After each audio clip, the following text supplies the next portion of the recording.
اب ملک کی معیشت میں ایک بہت بڑی جو گڑبڑ ہوئی ہے, ہم بھی کچھ ماہرین کے ساتھ بیٹھتے ہیں, کچھ حالات پتہ چلتے ہیں. پچھلی حکومتوں نے قرضے لے لے کے ملک کی واٹ لگا دی ہے. اس وقت جو پاکستان کی معیشت بحال تھی وہ مصنوعی طور پر تھی, وہ اوریجنل نہیں تھی.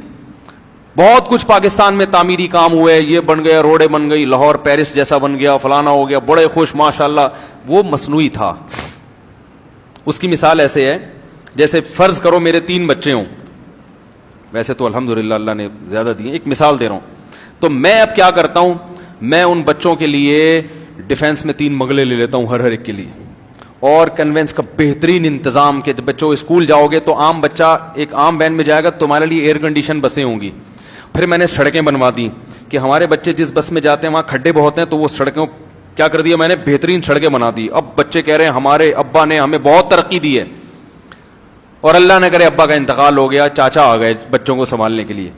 اب چاچا نے جب کیلکولیشن کی تو ان کو پتا چلا ابا نے ان بچوں کو 20 کھرب روپے کا مقروض بنا دیا ہے. نہیں یاری بات, ابا نے جو یہ سڑکیں بنائی اور ایئر کنڈیشن بسوں کا انتظام کیا اور بچوں کو ہر بچے کو ڈیفینس میں بنگلے لے کر دیے, اس میں ابا کا ذاتی ایک دھیلا بھی بولو بھائی, ایک دھیلا, بلکہ 70 بھائی سے 1 کروڑ روپے لیے, وسیم کباڑیے سے لیے, اور سارے سود پہ لیے. سارے کس پر لیے, سود پہ لیے. اب وسیم کباڑیے نے قرضہ دینے سے پہلے کہا بیٹا تو لے تو رہا ہے, دے گا کیسے؟ تو آپ نے کہا کہ یہ میرے بچے ہیں نا, یہ میرے بچے ہیں, ان کی اولادوں سے نکال لینا, اور ایگریمنٹ سائن کر کے دے دیا, بجلی کا بل بڑھا کے, کرایہ بڑھا کے, وغیرہ وغیرہ بڑھا کے. تو اب جو بھی حکمران آتا رہا وہ ان پرانے قرضوں کو پورا کرنے کے لیے مزید ڈبل قرضے.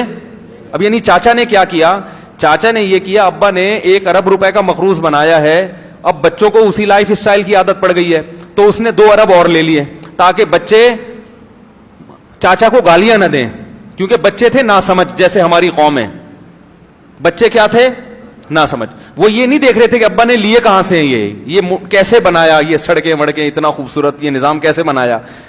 تو اب چاچا نے کہا کہ یار جیسے ابا دنیا سے چلے گئے تو ہم بھی دنیا سے ایک دن چلے جائیں گے, تو کیوں گالیاں کھا کے جائیں.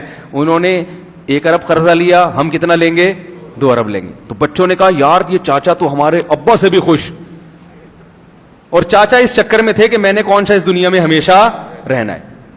اب کوئی سمجھدار آدمی آئے گا جب اس کے بعد, وہ کہے گا بیٹا ہم بھی چلے تو جائیں گے لیکن چوڑے میں کون آئے گا, یہ ایک حد تک چلے گا سسٹم, اس کے بعد تمہیں اٹھا کے گروی رکھوانا پڑے گا قرضہ لینے کے لیے. سمجھ رہے ہو, اس نے بریک لگا دی تو سارا نزلہ ان بچوں کا کس پہ گرے گا, اس تیسرے پہ گرے گا. نہیں یاری بات میرا خیال ہے, وہ ساری لان تان کس پہ ہوگی, ان پہلے 2 کو کوئی بھی برا نہیں کہے گا. ہاں اگر ان میں کوئی سمجھدار بچہ ہوا تو وہ کہے گا یار چلو اب قرضہ لو کیونکہ روٹی تو کھانی ہے, لیکن کچھ تو خیال کرو, یعنی ایسا تو نہ ہونا کہ ہم بالکل ہی دیوالیہ ہو جائے ہمارا. تو یہ جو ہمارا جمہوری طرز حکومت ہے یہ اتنا گندا ہے نا یہاں پہ. اس میں ایک وزیر اعظم کو پتا ہوتا ہے میں 5 سال کے بعد چلا جاؤں گا, وہ کہتا ہے بھاڑ میں جائے یہ قوم, میں ایسا کر کے جاؤں کہ لوگ کہے فلاں کے دور حکومت میں یہ بلڈنگ بنی ہے, فلاں کے دور حکومت میں یہ سڑک بنی ہے, فلاں کے دور حکومت میں تو کرنسی اتنی مضبوط تھی. اس کو ان سے کوئی غرض نہ ہو کہ فلاں نے اپنے دور میں جو پالیسیاں بنائی ہیں کیا فلاں کے جانے کے بعد بھی وہ کامیاب ہوں گی, ان سے پبلک کو کوئی غرض نہیں ہوتی. تو جب عوام بے وقوف ہوتی ہے تو پھر اس کا یہ مقدر ہوتا ہے کہ وہ پٹے, اور پٹ رہی ہے الحمدللہ. سمجھ رہے ہو, تو اب یہی ہو رہا ہے اور مزید پٹو گے. بلکہ اس طرز حکومت میں یہ ہوتا ہے کہ کام ایک کرتا ہے, وہ بیچارہ اپنے 5 سال میں وہ پروجیکٹ مکمل نہیں کر سکا تھا تو اگلا آ کے صرف آخری اینٹ رکھتا ہے اور ساری وہ اپنے کھاتے میں ڈال دیتا ہے بس ہونے, حالانکہ اس نے کبھی ملک کے لیے خدمت نہیں کی ہوتی. پرانے والے نے خدمت کی ہوتی ہے, اس کا ٹائم چونکہ پورا ہو چکا ہوتا ہے, اس کے دور کے پروجیکٹ ہوتے ہیں, اگلا آ کے جو اس نے بجٹ پاس کیا تھا اس میں سے 90% کھا کے صرف 10% لگا کے تکمیل کر لیتا ہے.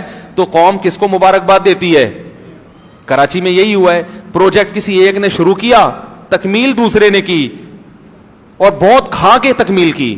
تو پبلک نے دوسرے کو کہا کہ ماشاء اللہ کتنا اچھا بنا دیا, پرانے والے کو کوئی گھاس ڈالنے کے لیے تیار.